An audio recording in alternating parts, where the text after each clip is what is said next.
Assalamualaikum warahmatullahi wabarakatuh. Apa kabar adik-adik? Kita bertemu kembali dalam mata kuliah Metodologi Riset Keteknikan. Pada mata kuliah ini akan dibahas beberapa cara penulisan dan berbagai metode analisis data agar adik-adik bisa menerapkannya dalam perkuliahan, dalam kegiatan penelitian pada akhir semester atau pada kegiatan-kegiatan penelitian seperti lomba-lomba dan PKM dan lain sebagainya. Baik, untuk itu kita mulai saja langsung pada materi pertama perkuliahan.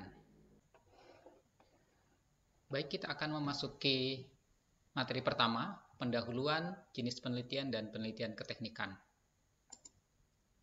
Ini adalah pokok bahasan yang akan kita bahas. Pertama adalah penelitian dan metode ilmiah, kemudian jenis-jenis penelitian, penelitian keteknikan yang terdiri dari penelitian keteknikan dan pengambilan data dan analisis data.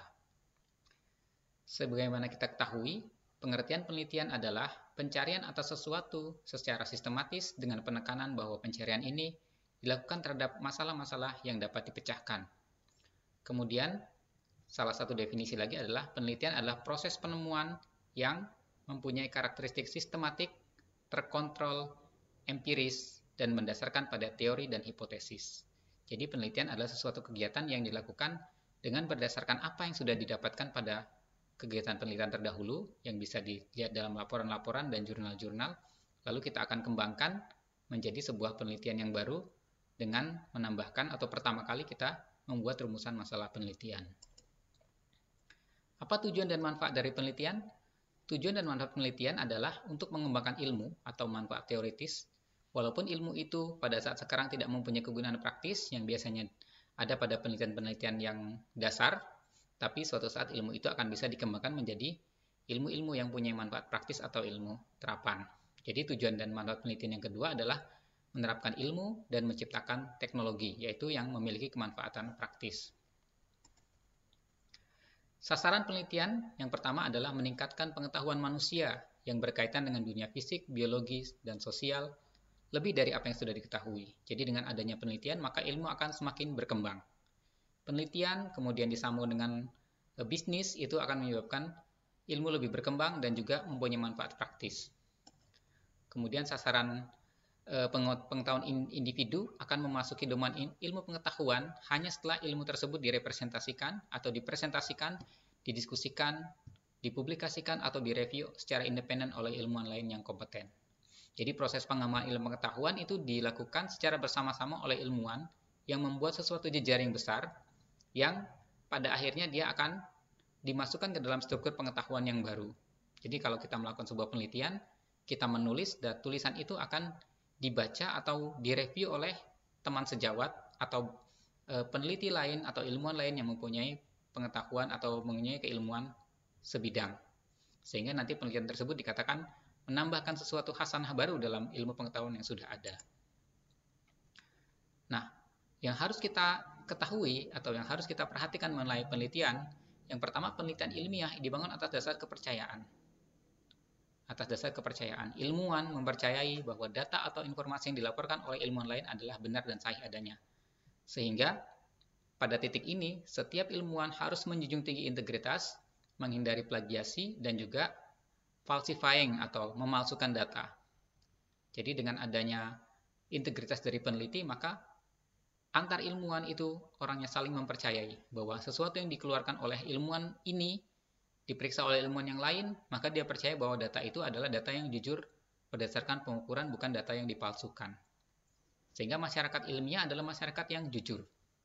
Kemudian dengan adanya integritas ilmuwan, maka masyarakat percaya bahwa penelitian merefleksikan usaha yang jujur dari ilmuwan untuk menjelaskan fenomena alam secara akurat tanpa bias. Dan kepercayaan ini hanya dapat dipertahankan jika tata nilai dalam scientific conduct tetap dijunjung tinggi. Jadi etika ilmiah, integritas ilmiah, jika selalu dijunjung tinggi oleh ilmuwan, maka masyarakat akan tetap mempercayai ilmuwan.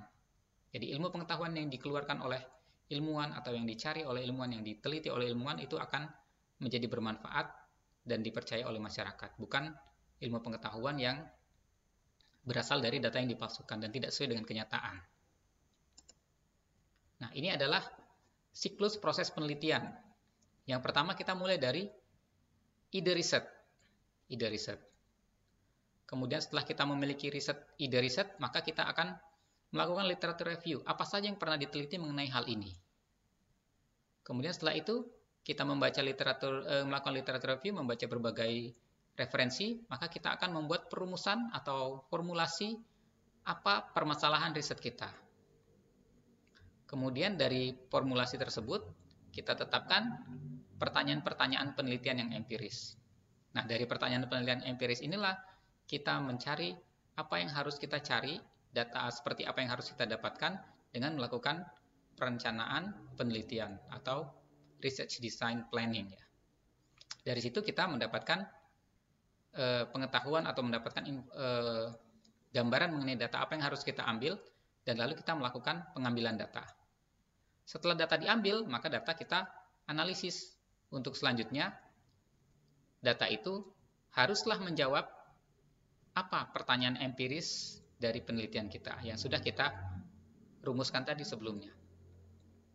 Kemudian, setelah itu kita mendapatkan interpretasi teoritik atas hasil yang kita dapatkan mengenai analisis data tersebut. Dan dalam melakukan pembahasan dari penelitian kita akan membandingkan dengan penelitian yang sudah dilakukan sebelumnya. Sehingga kita akhirnya akan mendapat kesimpulan. Nah, kesimpulan ini, setelah kita mendapatkan kesimpulan ini, maka penelitian kita hendaknya dipublikasikan, sehingga peneliti lain dapat membaca dan melihat apa perkembangan terbaru mengenai objek yang sedang diteliti. Untuk selanjutnya, peneliti lain akan dapat menentukan ide riset yang baru. Untuk mengembangkan pengetahuan tersebut, maka berbagai penelitian atau berbagai peneliti dapat mengembangkan riset ide berdasarkan laporan penelitian atau jurnal yang sudah dihasilkan oleh peneliti. Sehingga ilmu itu berkembang, tidak hanya berhenti pada satu titik. Dan seluruh dunia akan melanjutkan penelitian tersebut. Baik, adik-adik mungkin sudah mengetahui apa itu metode ilmiah. Kita mungkin sudah mempelajarinya sejak SMP atau SMA. Yang dimaksud dengan metode ilmiah adalah serangkaian step-step atau langkah-langkah yang kita lakukan untuk mendapatkan sebuah hasil penelitian, ya. Langkah-langkah untuk melakukan penelitian dari merumuskan masalah sampai kita mendapatkan kesimpulan. Nah, apa kriteria metode ilmiah tersebut? Pertama, metode ilmiah itu berdasarkan fakta, tidak berdasarkan hayalan. Jadi kalau ada satu kejadian, ada satu fenomena, maka kita akan melihat fakta dari fenomena tersebut. Bukan kita melakukan penelitian berangkat dari cerita-cerita atau sebuah legenda dan lain-lain, ya. Nah, itu berdasarkan fakta. Kemudian bebas dari prasangka atau tidak subjektif.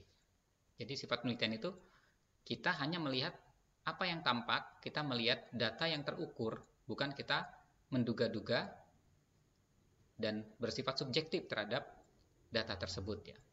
Kita bisa membuat hipotesis, tapi hipotesis itu adalah panduan bagi langkah penelitian kita, bukan sesuatu yang harus kita percaya benar sebelum kita mendapatkan data. Kemudian prinsip-prinsip yang dilakukan adalah prinsip analisis, kausalitas, sebab akibat, dan pemecahan masalah berdasarkan analisis yang logis. Dan menggunakan hipotesis tadi yang seperti yang saya katakan, hipotesis itu sebagai pemandu jalan pikiran untuk pencapaian tujuan. Jadi bukan sesuatu yang harus diyakini benar dari awal, namun hipotesis adalah menjadi pemandu bagi kita melaksanakan kegiatan penelitian. Suatu saat ketika kita mendapatkan data dan menganalisis data, bisa jadi data yang kita peroleh atau hasil dari analisis data tersebut tidak sesuai dengan hipotesis. Berarti itu adalah sebuah temuan baru, sesuatu yang berbeda dari yang sudah pernah kita baca sebelumnya atau sudah pernah kita lihat dari literatur review. Kemudian menggunakan ukuran objektif bukan perasaan. Kalau kita meneliti dengan mengambil data suhu misalkan, kita tidak bisa menggunakan perasaan, oh sepertinya suhu pada pagi hari dingin, pada siang hari panas, pada sore hari agak hangat. Tetapi kita membuat menggunakan sebuah alat ukur seperti termometer untuk mengukur suhu tersebut. Jadi ukurannya adalah ukuran objektif, angka, dan yang kita peroleh adalah data. Seperti itu. Kemudian menggunakan teknik kuantifikasi. Ini berkaitan dengan yang barusan kita sampaikan, ukuran objektif. Maka data yang kita peroleh adalah data kuantitatif, yaitu data yang diperoleh melalui hasil pengukuran dengan menggunakan alat ukur. Ini agak berbeda dengan nanti pada penelitian sosial. Penelitian sosial mungkin tidak menggunakan alat instrumen ukur seperti termometer atau macam-macam, anemometer dan lain sebagainya. Tapi alat ukur yang digunakan adalah misalkan kuesioner, misalkan penelitian perilaku yang ditanyakan adalah bagaimana pendapat, bagaimana apa dalam skala Likert misalkan ini apakah baik atau sangat buruk dan sebagainya. Itu adalah data. Jadi kuesioner adalah alat ukur bagi penelitian sosial, sedangkan bagi penelitian eksakta atau penelitian keteknikan maka alat ukurnya adalah alat ukur instrumen ukur. Instrumen ukur. Termometer, anemometer, kemudian solar radiation meter ya, piranometer dan lain sebagainya. Seperti itu. Dan semuanya menghasilkan data kuantitatif yang nanti bisa kita olah.